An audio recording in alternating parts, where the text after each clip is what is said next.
Salut à tous, c'est Maya et aujourd'hui on se retrouve pour faire un book haul. Alors je n'ai pas fait un book haul au mois de septembre tout simplement parce que je n'avais acheté que 2 livres il me semble ou quelque chose comme ça, mais bon vous allez voir. J'ai en tout 10 livres il me semble à vous présenter, donc du coup ça va, maintenant je me suis un peu rattrapée. C'est pour ça que je fais un book haul en fait sur les 2 mois. J'ai beaucoup de cheat à vous présenter, bon, je crois que c'est comme ça que ça se dit, mais je vous mettrai ça tout en fin de vidéo. Alors le premier livre que j'ai acheté ce mois-ci, enfin le mois de septembre, c'est Rebelle, donc c'est le tome 4 de la saga La Maison de la Nuit. Donc c'est un livre écrit par PC Cast et Christine Cast et dans les éditions Pocket Jeunesse, donc là c'est en version poche.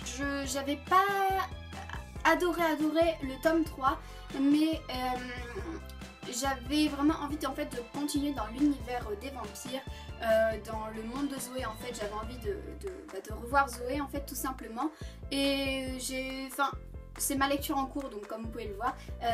Franchement je suis super contente de la retrouver parce que c'est vrai que j'étais en train de lire un livre qui me pesait en fait, vous verrez bien dans mon avis de la lecture. Donc du coup j'avais vraiment envie en fait de continuer en fait la saga, donc du coup je me suis acheté le tome 4. Donc c'est l'histoire en fait, je vous raconte le tome 1, c'est l'histoire de Zoé qui se fait marquer, donc qui va devenir une vampire.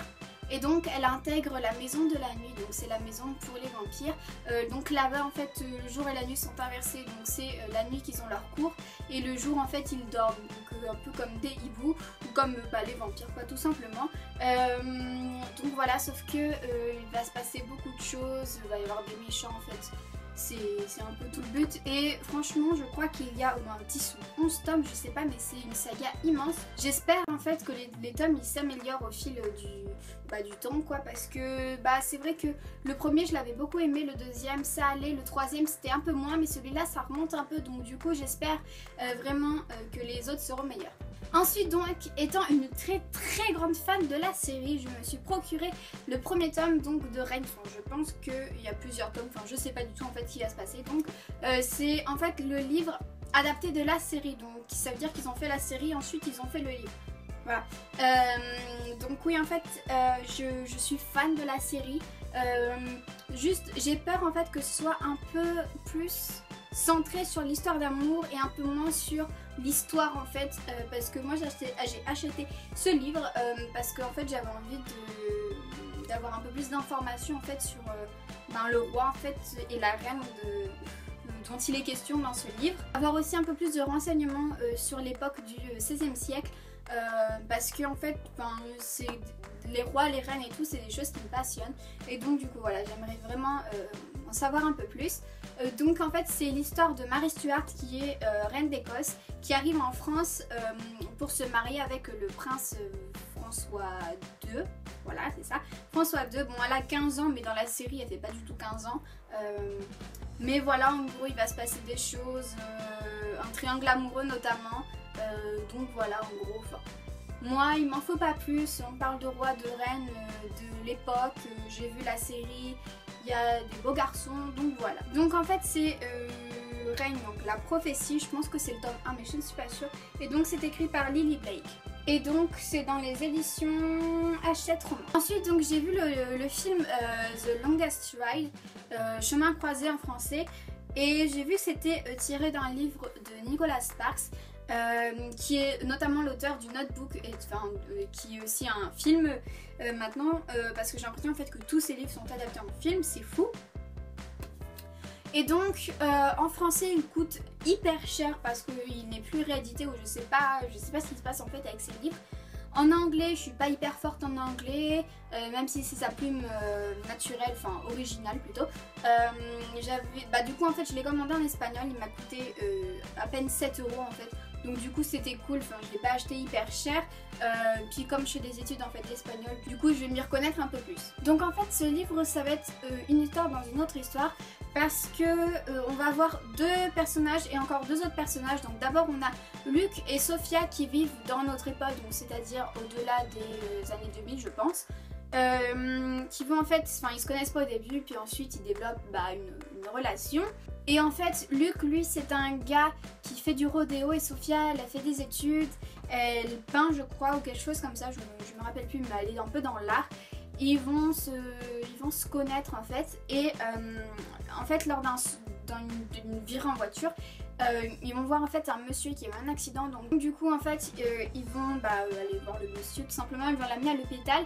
Et le monsieur, avant d'aller à l'hôpital, il va demander à Sophie en fait de prendre la boîte qu'il y avait dans sa voiture. Sophie la prend et elle se rend compte en fait arrivée à l'hôpital que c'est en fait les lettres que ce monsieur, donc ce vieux monsieur, il s'appelle Ira, c'est les lettres qu'il recevait de sa femme, donc qui s'appelle Ruth. Et c'est une très très belle histoire d'amour en fait, puisque ça se passait pendant la guerre, je crois, je ne sais plus du tout quelle guerre. On va découvrir en fait petit à petit l'histoire de ce vieux monsieur et au fur et à mesure la relation entre Sophia et Luc. Il y a trop de personnages là. Sophia et Luc, et ben elle va évoluer, enfin voilà, tout simplement. Moi j'avais vraiment adoré le film. C'est pour ça en fait que j'ai acheté le livre. Bon, je vais le lire après le film, mais bon, c'est pas très très grave. Donc voilà, en espagnol ça s'appelle El viaje más largo et en français c'est Chemin croisé et en anglais c'est The Longest Ride. Donc si vous voulez le lire, si vous l'avez en français, peut-être on sait jamais, c'est super. Mais moi franchement je l'ai pas trouvé à part je sais pas une trentaine, une quarantaine d'euros, je ne me rappelle plus, sur Amazon. C'était exorbitant, donc du coup voilà. Donc c'est dans les éditions Roca Bolsillo Fiction. Donc voilà, c'est une édition espagnole je pense. Ensuite on reste un peu dans le registre un peu lié à l'Espagne. Donc comme je fais des études en fait d'espagnol, j'ai trouvé un livre, enfin je l'ai emprunté à ma grand-mère. Mais j'avais vraiment envie de vous le montrer parce que je trouve ça vraiment, je le trouve d'abord magnifique. Et ensuite parce que j'adore les belles ordures. Et ensuite je sais pas, je trouvais ça important, j'avais envie de vous le montrer. Donc il s'agit de La mort de l'Empire aztèque et il n'y a pas d'auteur, donc je sais pas du tout qui l'a écrit. Si, William Prescott. Bon, les éditions, j'ai pas envie de chercher. Voilà, donc en fait ça raconte comment l'Empire aztèque est mort. Ça raconte au début comment on l'a colonisé, l'Empire aztèque, avec les conquistadors et tout le tralala, sous le règne de Charles Quint et des rois catholiques, tout ça en Espagne. Bon, c'est en français, le livre est en français, écoutez. Mais du coup, j'ai trouvé ça super sympa de vous le présenter, parce que jamais des fois que vous avez envie de lire quelque chose sur les Aztèques, parce que moi je sais que c'est quelque chose que j'adore en fait, les civilisations précolombiennes comme les Aztèques, les Mayas, les Incas, voilà. C'est pas parce que je m'appelle Maya. Donc ensuite, dernier livre avant de passer à la chiclite, il s'agit de Le train des orphelins, donc de Christina Baker Klein, dans les éditions Belfond. Alors ce livre, je ne sais pas du tout de quoi il parle. Je trouve la couverture super mignonne, je sais pas, j'aime beaucoup ces petits souliers d'enfant. Et je pense que c'est relié en fait au mot orphelin. Donc ouais, je sais, il y a une histoire avec une jeune fille, donc ouais, 17 ans, qui rencontre une vieille dame, Madame Daly, je sais pas, bref, et qui en fait, les deux, elles créent une amitié. Je sais aussi que ça parle d'orphelin, donc voilà, ça parle de train, ça parle d'orphelin, comme le dit le titre. Mais voilà, donc j'ai trouvé super sympa, je l'ai jamais vu nulle part. Ça change en fait du genre que j'ai l'habitude de le dire. Je ne sais pas du tout quel genre c'est. Si jamais vous l'avez lu, dites-le moi. Parce que ce livre, je patauge en fait. Mais je le trouvais super intéressant. Enfin, je ne l'ai pas lu, mais je le trouve super intéressant. Ensuite, donc du coup, pour la chiclite qui va arriver, je ne vais pas vous faire un gros résumé puisque c'est de la chiclite. Donc j'ai 5 livres de chiclite à vous présenter. Donc en fait, c'est des livres qu'on se partage, ma mère et moi. Donc du coup, ça réduit les frais. Et donc oui, donc elle a sa saga en fait. Donc du coup elle a le tome 9, donc je vais vous montrer tout de suite. Il s'agit donc du tome 9 de Janet Evanovich, c'est les aventures de Stéphanie Plum. Donc c'est flambant neuf et tous les titres en fait ils ont un petit jeu de mots dans leur titre. Bref voilà, donc c'est dans les éditions Pocket. C'est l'histoire en fait d'une chasseuse de primes, je crois que c'est ça, oui, c'est une chasseuse de primes, Stéphanie. Et il lui arrive plein de misère. Franchement la chiclite c'est génial parce que c'est une écriture fluide, on s'ennuie jamais. Ce qu'il y a c'est que c'est marrant, c'est bien de temps en temps pour se reposer un peu l'esprit. C'est pas compliqué du tout, donc voilà, donc c'est la suite des aventures de Stéphanie Plum. Et je crois qu'il y en a jusque 12 qui sont sortis, plus 2 hors saga. Ensuite donc j'ai... tous les autres livres sont de Isabelle Wolf. Voilà, qu'est-ce que j'ai d'autre d'elle? Je sais plus. J'ai plusieurs livres d'elle dans ma bibliothèque, donc dans mon rayon de chiclite en fait, tout en haut c'est mon rayon de chiclite. Voilà, donc alors je vais vous présenter Misérable Miranda, Les amours de Laura Quick, Les tribulations de Tiffany Trott. J'adore cette couverture. Et ensuite on a Ton tout premier portrait. Donc ils sont tous dans les éditions Pocket. Voilà, franchement c'est à peu près 7 € le livre. Un tout petit peu plus des fois, un tout petit peu moins parfois. Donc franchement c'est hyper abordable. Donc en fait je vous fais pas de résumé pour chaque livre. Ça met en fait tout le temps en scène des femmes, qu'elles soient un peu plus âgées, un peu moins âgées on va dire. Mais c'est toujours sympa à lire. Moi j'aime beaucoup, notamment La Croix du Shopping. En fait c'est ma chiclite préférée, c'est La Croix du Shopping, c'est Sophie Kinsella. Pour moi c'est la reine de la chiclite, mais c'est vrai que Isabelle Wolf la rattrape pas mal. Voilà, donc Laura Quick, il leur arrive souvent des misères à ces gens. Donc je vous ai fait en gros un petit corpus de livres de chiclite. J'espère que ça vous plaît. Dites-moi qu'est-ce que vous avez lu en chiclite, si vous avez lu quelques livres que je vous ai présentés. Voilà. Ensuite j'ai acheté un magazine, donc on est un peu dans les livres, mais voilà. Je vous l'ai dit au tout début de la vidéo, quand j'ai parlé du livre Règne, j'adore les rois, les reines, tout ce qui est historique.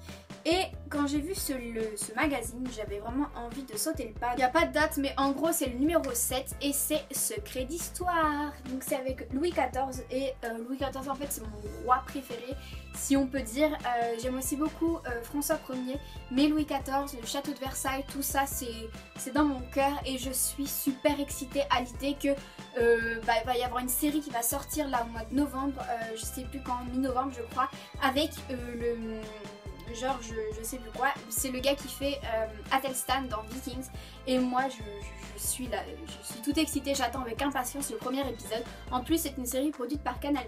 Je pense que vous voyez peut-être de quelle série je parle parce que la pub elle passe tout le temps sur toutes les chaînes, donc j'adore Louis XIV, j'adore le château de Versailles, j'adore toute cette époque, le roi soleil, pour moi c'était beau, je sais pas, c'était beau, c'était la richesse, un peu la liberté, ça évoluait en fait, c'était vraiment un pas en fait dans l'évolution des rois et tout, tralala. Dites-moi si vous avez déjà lu Un secret d'histoire. Moi je sais que j'adore l'émission sur la 2 avec Stéphane Bern, donc Stéphane Bern si jamais vous savez pas qui c'est, on sait jamais. Je sais pas, j'aime beaucoup en fait comment il présente, j'aime bien, et puis en fait c'est une façon d'apprendre l'histoire tout en, je sais pas, s'amusant, enfin c'est pas non plus amusé, mais j'aime bien, je trouve ça sympa ces émissions, on passe un bon moment et on apprend plein de choses.